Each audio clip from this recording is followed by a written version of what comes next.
Hi, and welcome to the NBA Economy Show. Just want to welcome everybody for joining today. Today's day four of free agency. Basically, we're still in the moratorium, so nobody can actually sign on the dotted line. They can make agreements. Um, Basically, the Knicks have been in a standstill ever since the Hartenstein decision. Decided to go to OKC for a whopping 29 million a year. Blew up what we could have offered out of the window. Um, so the Knicks need to make a replacement. The issue is that the Knicks, there have been plenty of centers on the market, and the Knicks didn't nab any of them. And there's been no reports of the Knicks actually attempting to sign any of them. Um, hey, Coach Shar 617. Yeah, so that really hasn't been there. So what are the Knicks doing? How are they going to replace Hartenstein? Are they just going to put? Are they just going to have Mitchell Robinson take a spot and just get a basic backup? Basically, Hartenstein and Mitchell Robinson have been kind of platooning to position, so they've kind of been splitting it 50-50. And Robinson has been hurt on his 50-50. Could he actually take the lead and take the majority at this point? So, um, logic says that you don't want to give him a bigger load when he's been injured. Um, so, what are the Knicks doing? I'm going to first let you guys see some of the contracts that has been given out, and these are all centers. We're talking Kevin Love, 2 years, 8 million. Andre Drummond, 2 years, 10 million. Jonas Valanciunas went to Washington. That just has a stacked roster of centers and power forwards. Um, Luke Cornett returned to the Celtics. Xavier Tillman, um, Mo Wagner was someone that was on high on a lot of Knicks fans' lists. He too returned to the Magic. Isn't surprised. His brother's on the team. That's a big pull. Brothers are stars, so you know how they try to keep them together. Um,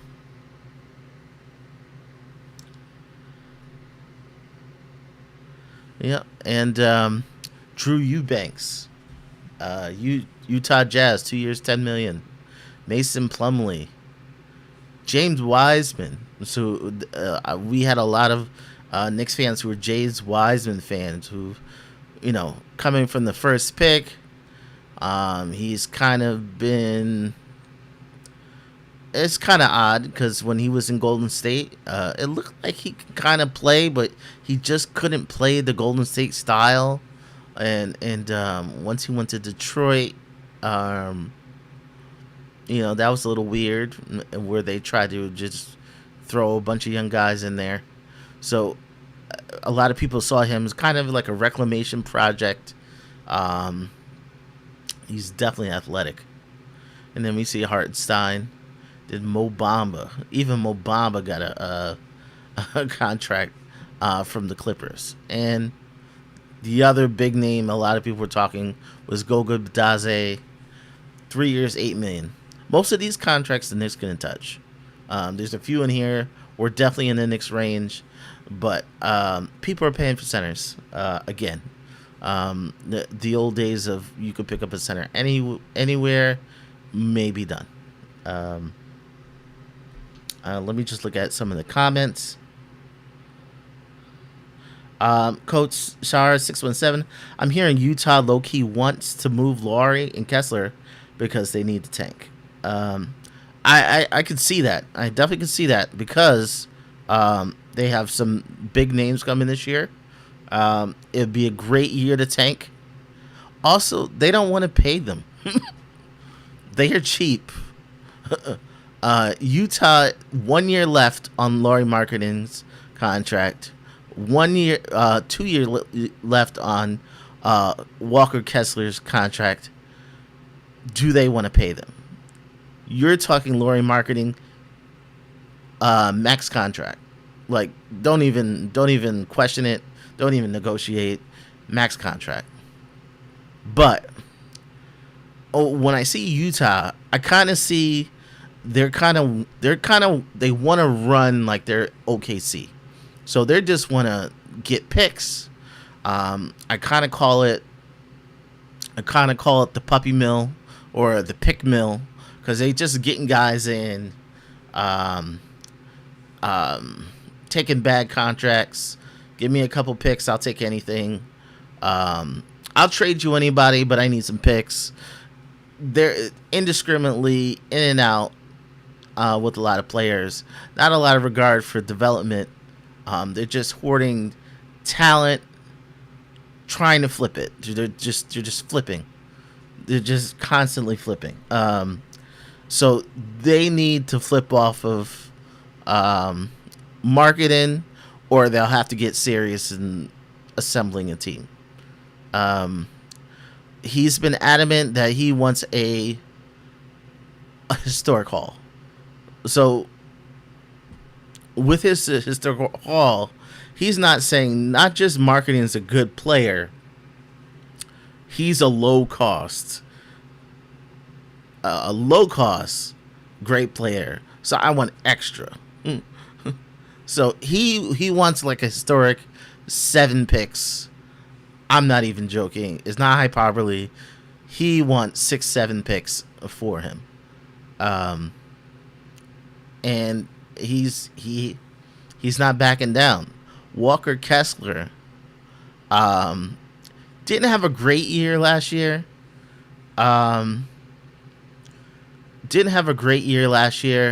But once you deep dive into it, he's an amazing player.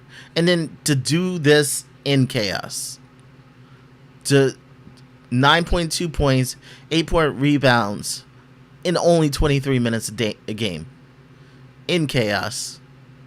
Not only that, 2.4 blocks in 23 minutes. So I mean, he's an outstanding defender. I know a lot of people are really, they're really really protective about the players we have. They say they really don't want to give up Deuce McBride, because that's pretty much the only like low cost asset we have besides picks. What could Ainge want from us? Ainge can want everything, and I wouldn't be surprised if Ainge just looked at our asset list and just say, I want it all. And I want those 2 protecteds. I want swaps. I want it all. And what I think right now, I think the Knicks are trying to get other teams involved to see if they can make that happen. The Knicks currently do have a couple targets. And I'm just going to show you what Michael Scotto said. He said, how will the Knicks replace Isaiah Hartenstein? That was his article for Hoopsite. It says the Knicks have made inquiries into the trade market, showing interest in Jazz center Walker Kessler. League sources have told Hoopsite, along with Hornets center Nick Richards, as previous reported by Hoopsite. So we see that Nick Richards and Walker Kessler have had inquiries. They haven't say how deep those talks are. Let me just look at its comments. Okay. Hey, Blorange Tears, hey, great to have you here. Peter Usher. Yep, the Dubs went Laurie Marketing. Yes, the Golden State. Actually, I was going to talk a little bit about them, but we'll talk about it a little later. But I'm pretty impressed with Golden State, how they're going about things. Perhaps they'll put up the capital. Okay. Yep. Yeah. So Walker Kessler is great, but his contract's up. So if you get a Walker Kessler, you have 2 years basically at low cost, and then you're gonna get to that Isaiah Hartenstein level. So a couple years at 5 million, and then you're gonna add 25 million to your cap. So Walker Kessler, I know a lot of people are upset with some of the things I posted on Twitter.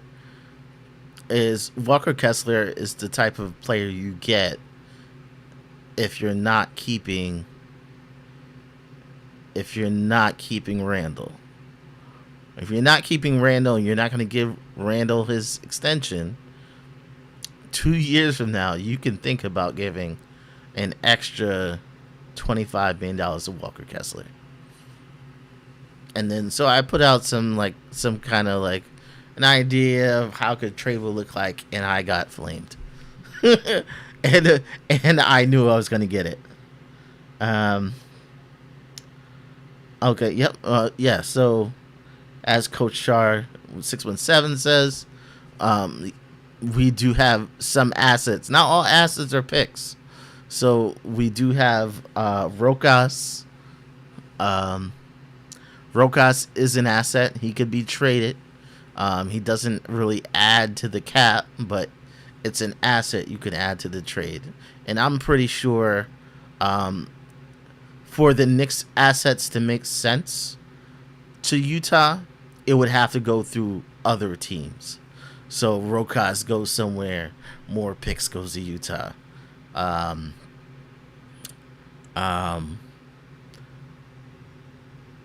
don't think a swap would do much for Utah because Utah is bad and they think they're going to be bad. So a swap wouldn't mean anything to Utah. Swap might mean something to another team. So the Knicks have to turn the Capitals into something Utah needs. So that's for Walker Kessler. Nick Richards is a whole different thing. Nick Richards is with Charlotte. Charlotte, in that price range,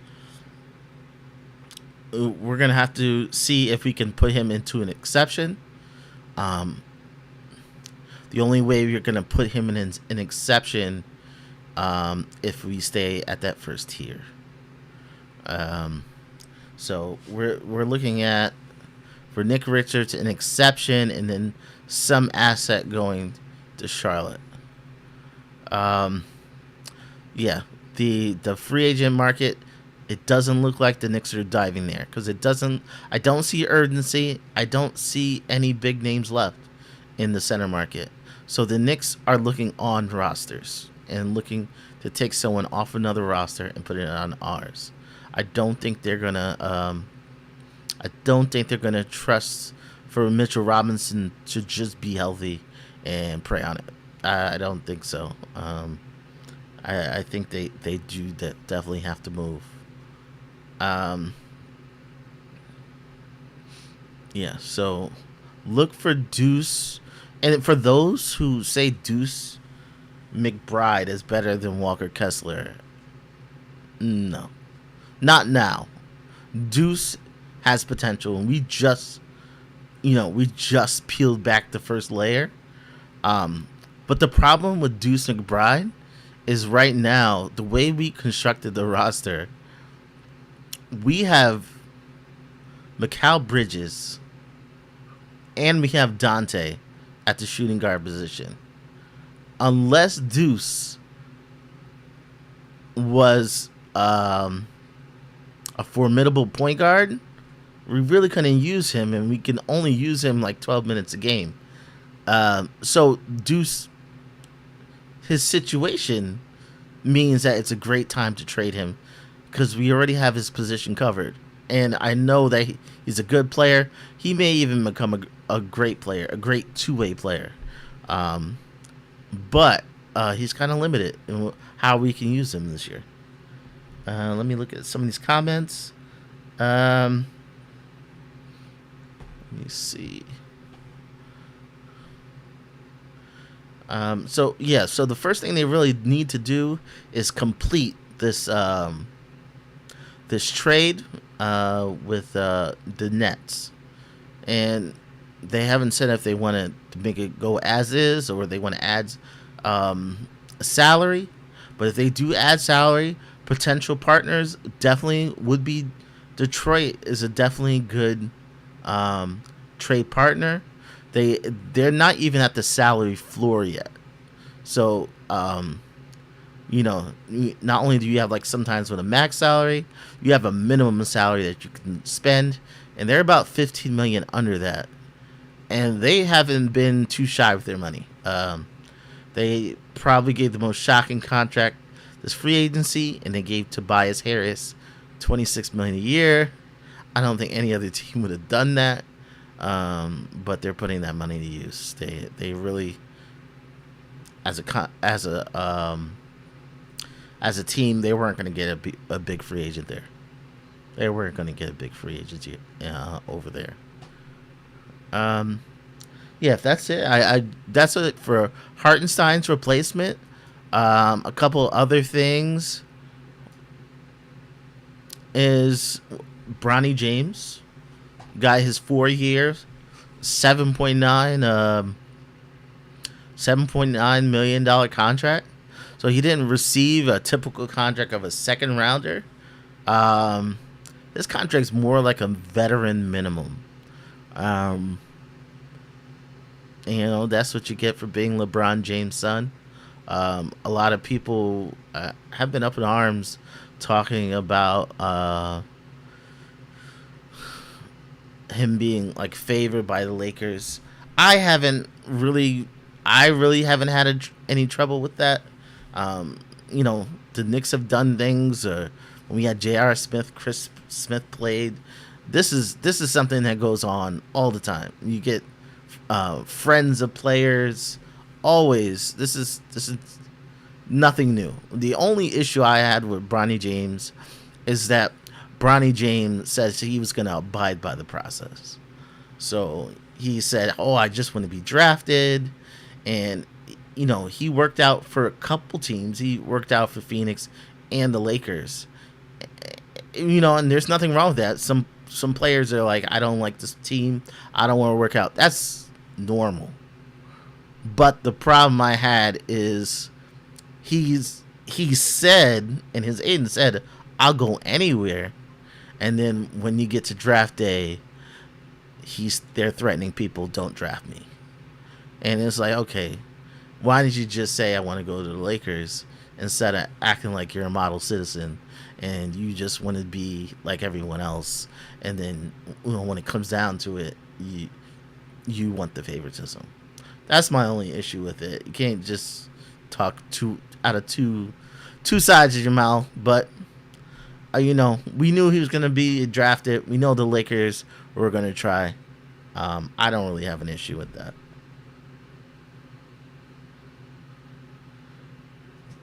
Okay, so also the Splash Brothers are no more. We saw that Klay Thompson signs with the Dallas Mavericks. So him and Luka will be working together. I thought that was a great move. We saw that the Lakers offered more money and more years. So people are like, "Oh, why didn't he go to the Lakers?" I don't think the Lakers, even though his dad used to play for the Lakers, would have been a great story. I don't think it worked on the court. And I think he knew that. He knew playing with Luka was close to playing with Steph. Where Steph, he's gonna get fed off of Luka. And he can, spot up, shoot. He's not going to have to reinvent the wheel in Dallas. So I think he knew what he's best at, and he decided to go where he would do best. And also the Mavericks, defending Western Conference champions. I think you can, what they arm themselves, they can say that they're favorites to return. So I think he made the right choice. The surprising thing about it is we saw that Steph was quiet throughout this whole process. I know a lot of people looked at Steph side eyed, like why aren't you bringing your boy back?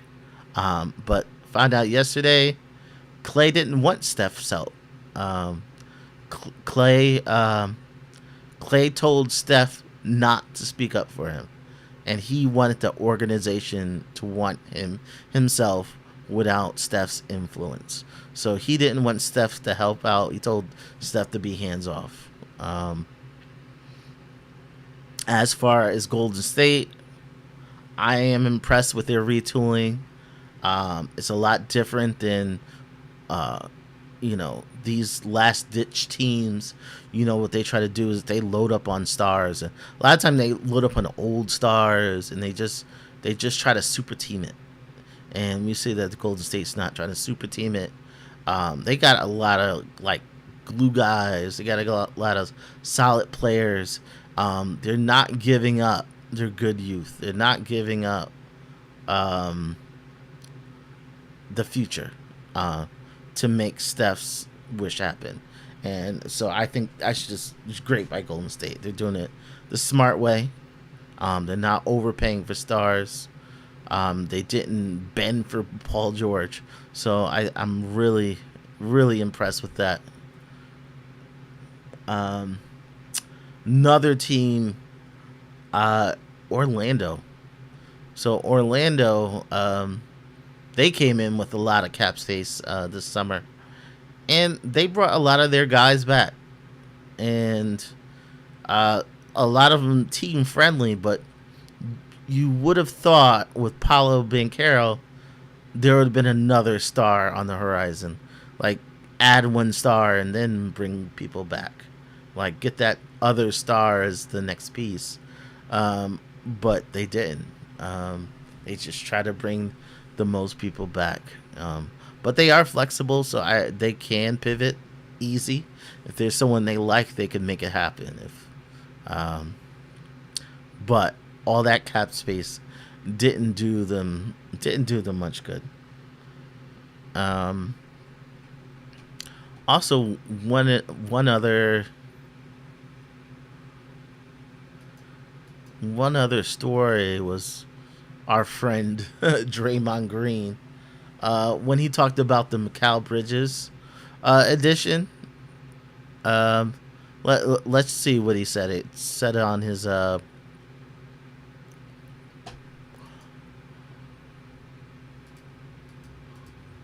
he said ultimately I don't think that that team is over the hump still.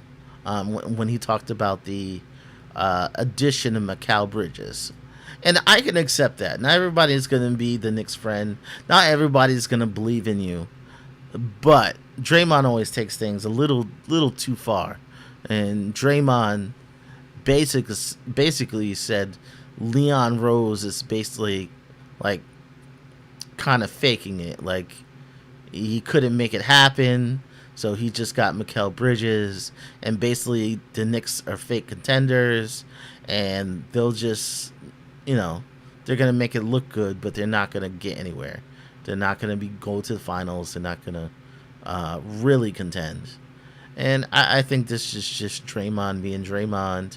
I think he's just trying to use the Knicks fan base to go viral again.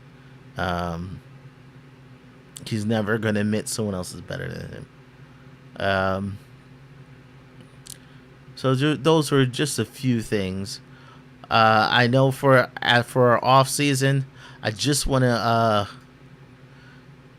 just review where we're at. As a team.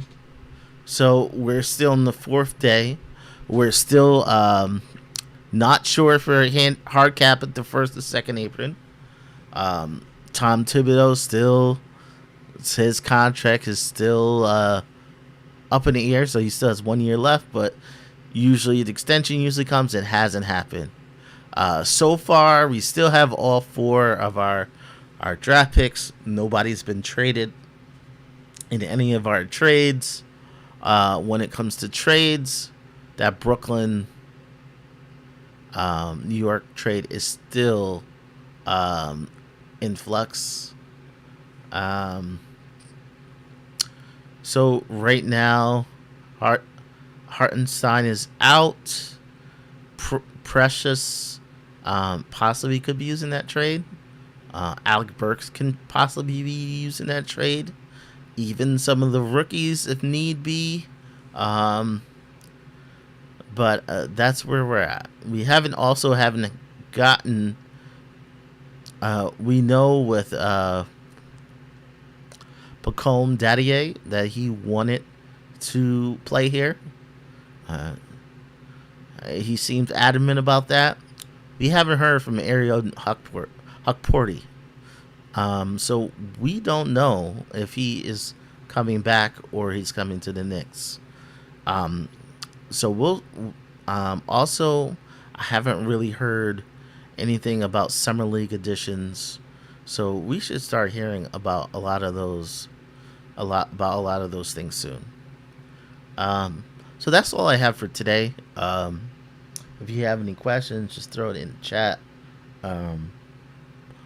But yeah, we're gonna stay tuned for day 4. If anything breaks, I'll jump on, especially with this McCall trade, or especially anything on our Hartenstein replacement. That's gonna be our biggest news. Hopefully they get something done. Glad for you guys jumped in. Please subscribe. Please share. Yeah. Thanks for having me. Yeah, catch me on the Nick of Time show. Sometimes if they have cap things, I'll be on. But definitely checking the show. I'll be in the chat always. I'll talk to y'all later. Y'all have a good day. All right.